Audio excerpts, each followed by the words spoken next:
तर चाकणकरांवर काय कारवाई करायची ते पक्ष ठरवेल. मंत्री छगन भुजबळ यांनी हे वक्तव्य केलेलं आहे. चाकणकरांचं काम हे अशोभनीय आहे असं विजय वडेट्टीवार यांनी म्हणत चाकणकरांवर निशाणा साधलाय. पक्षाच्या ज्या महिला अध्यक्ष आहेत या संदर्भामध्ये पूर्ण अधिकार जे आहेत हे पक्षाला आहेत, त्याच्यामध्ये शासन येत नाही. आता त्या बाबतीत काय करायचं आहे ते पक्षश्रेष्ठी आहेत,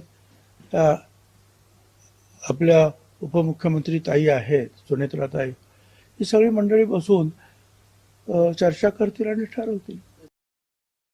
हे बघा, चाकणकरांचा राजीनामा हे होणारच होता, कारण त्या ज्या पदावर काम करत होत्या, कार्यरत होत्या, त्या पदावर राहून हे असे अशोभनीय